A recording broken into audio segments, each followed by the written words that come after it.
हम निरंतर शक्ति के पीछे लगे पड़े हैं।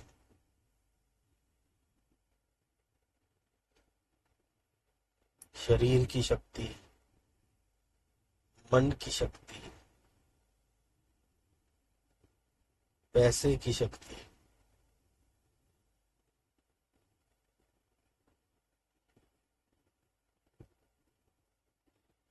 अध्यात्म की शक्ति,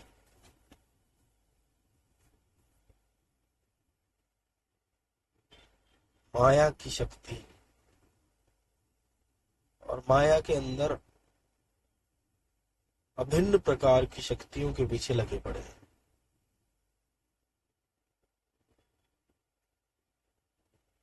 कभी खुद से जानने की कोशिश करिए कि हम क्यों भाग रहे हैं।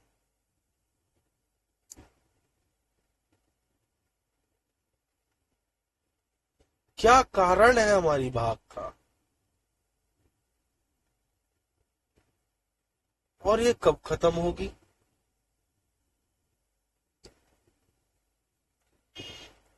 आप जिस भी प्रकार की शक्ति के पीछे भाग रहे हो,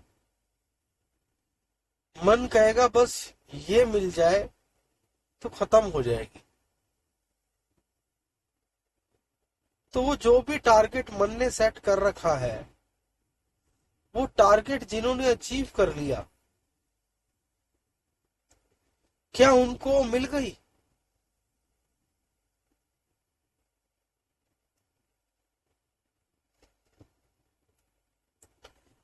हमारी भाग का कारण है संतोष।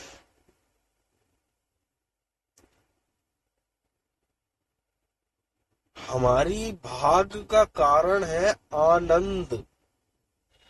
दिस इज द रीजन जिसके लिए हम भाग रहे हैं। और मन की डिक्शनरी में ना तो संतोष है और ना कंटेंटमेंट। आनंद है ही नहीं उसकी डिक्शनरी। जो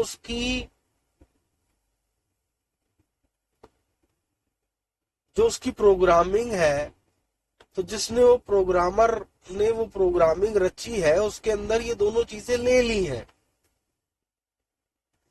मन के अंदर नहीं है। फिर शब्दों को सुनो, ऐसा नहीं है कि मन प्राप्त नहीं कर सकता। मन के अंदर की जो डिक्शनरी है, उसमें कंटेंटमेंट नहीं है,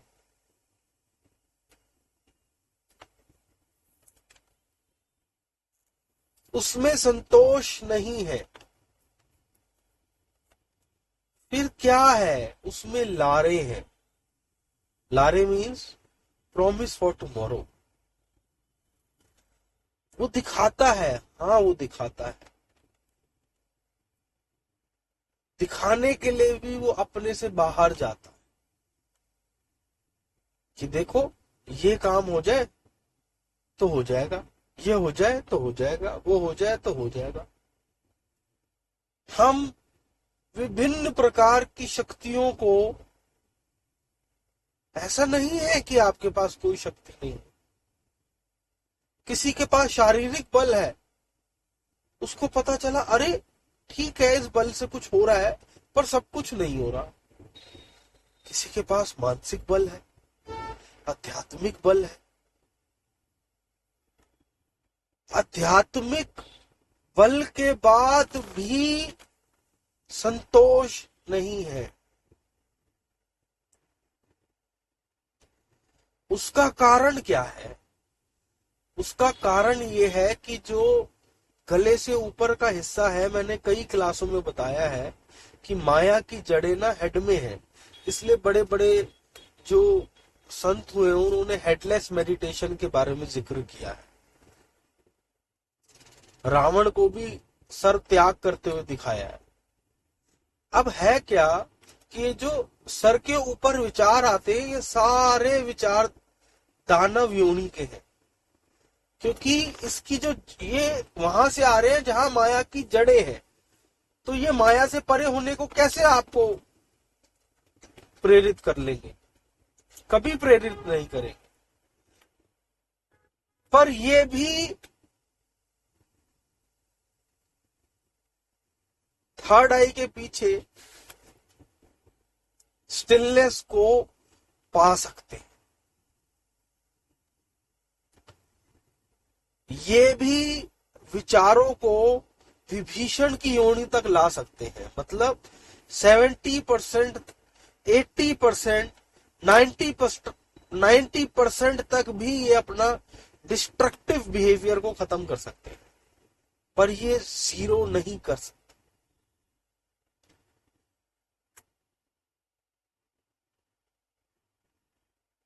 इनके पास सारी सिद्धियां होती हैं, बल्कि ये इतने अग्रेसिव होते हैं कि इनके अग्रेसिवनेस से चीजें शायद ज्यादा भी मिल जाए।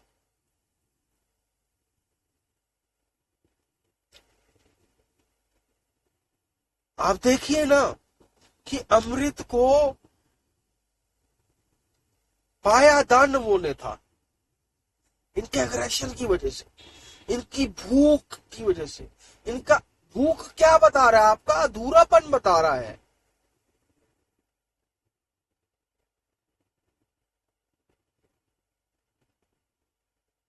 हाँ, सोम चक्रा पे ये स्टिलनेस देख लेते हैं, पर वो इनके लिए डिस्ट्रक्शन भी हो सकता है, क्योंकि स्टिलनेस तो देख ली पर डिस्ट्रक्टिव माइंड को खत्म नहीं कर पाए, खत्म कर भी नहीं सकते, क्योंकि माया की जड़ें हैं।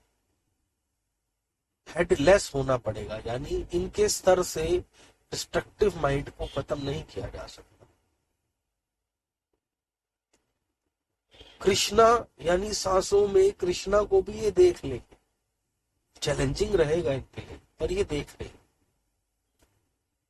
ये राधा तक नहीं पहुंच सकते, ये स्टिल लाइट तक नहीं पहुंच सकते, ये परमानंद तक नहीं पहुंच सकते, ये सच्चिदानंद तक नहीं पहुंच सकते।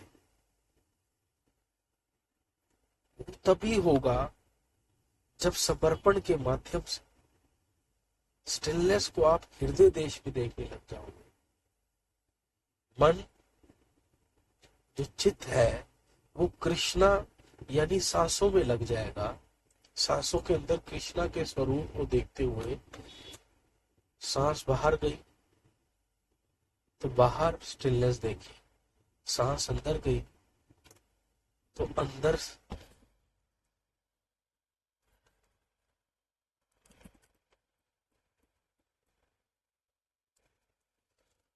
सांस अंदर में अंदर की स्टिलनेस देखी, बाहर बाहर की स्टिलनेस देखी। एक ही है, अभी शरीर के साथ जुड़े हुए हैं, इसलिए अंदर अंदर दिख रहे हैं। जैसे जैसे आप बाहर की, जब आप कृष्णा के होश में कृष्णा पे समर्पित हो जाता है ना ये चित्त, पूर्णता जब ये चित्त कृष्ण पे समर्पित हो जाता है तो ये जान जाता है कि ये जो सांसें हैं ये कृष्णा है। तो ये कृष्णा के साथ साथ जैसे जैसे कृष्ण अंदर जाते हैं स्टिलनेस तक, ये स्टिलनेस को देखता है। जैसे जैसे वो बाहर आते हैं, जितनी जितनी बार बाहर आते आते आप, जब आप उसके साथ अंदर जा रहे हो तो ये जान जाओगे कि मैं स्टिलनेस हूं। और जैसे जैसे आप कान्हा के साथ शरीर से बाहर आ रहे हो, कान्हा मतलब सांसें, तो आप ये जान जाओगे कि मैं ये शरीर है। तो सिर्फ एक इस मेडिटेशन से आपको ये दोनों संजोग मिलेंगे। पहला कि मैं स्टिलनेस हूं, और दूसरा मैं ये शरीर। जब इन दोनों का होश सत जाएगा, तो जो सबसे पहली चीज होगी वो ये होगी कि थोड़े समय बाद आपको पूरा शरीर प्रकाशित दिखने लगेगा। वही राधा है, वही आनंद है। और उससे पहले ये डिस्ट्रक्टिव माइंड विभीषण यानी 80%, 90% तक तो कंट्रोल में आ सकता है, पर जीरो होके नो थॉट की इंटेंसिटी कंप्लीट नहीं हो सकती, सच्चिदानंद नहीं हो सकता। तो पॉइंट्स क्या है? पहला पॉइंट्स, जब आपका समर्पण से, भक्ति से स्टिलनेस थर्ड आई के पीछे के सोम चक्रा से हार्ट चक्रा पे आ जाए, स्टेप नंबर 1 है। उसके बाद प्रकाश भी दिख सकता है पर उसमें टिक नहीं पाओगे। टिकने के लिए ये जानना जरूरी है कि जो कृष्ण है इसको टोटल सरेंडर करना है। जब इसको टोटल सरेंडर कर दोगे तो हाफ एन आवर के आसपास लग सकता है मैक्सिमम। और आप जब अंदर जाओगे तो अंदर की स्टिलनेस, बाहर जाओगे तो बाहर की स्टिलनेस, दोनों के होश में आपने अपना प्रेम कृष्ण से किया। ये समझ लीजिए जैसे ये सांसें चला रही है और आप चल रहे हैं, वो सारथी है और आप पीछे बैठे। आपकी डूअरशिप खत्म हो गई। हेड से आप एनर्जी वैसे ही लेके आ चुके हो, तो हेडलेस ठीक हो गए। अगर ज्यादा हो तो इमेजिन कर लीजिएगा कि हेडलेस, वैसे जरूरत नहीं पड़ेगी। बहुत ज्यादा विचार चल रहे हो तो हेडलेस होने की जरूरत पड़ सकती है, अदरवाइज जरूरत नहीं, मुझे जरूरत नहीं। 99% लोग, यहाँ तक कि टॉप के संत भी सच्चिदानंद में नहीं आ पाते। वो आपसे पार ब्रह्म की सारी बातें कर लेंगे, क्योंकि वो तो थर्ड आई से भी पीछे दिखता है। पार ब्रह्म का होश तो हेड में रहते रहते भी हो जाएगा। वो आपसे कृष्णा की सारी बातें कर लेंगे, वो आपसे आनंदित होकर बात, का डिस्ट्रक्टिव माइंड पूरी तरीके से खत्म नहीं।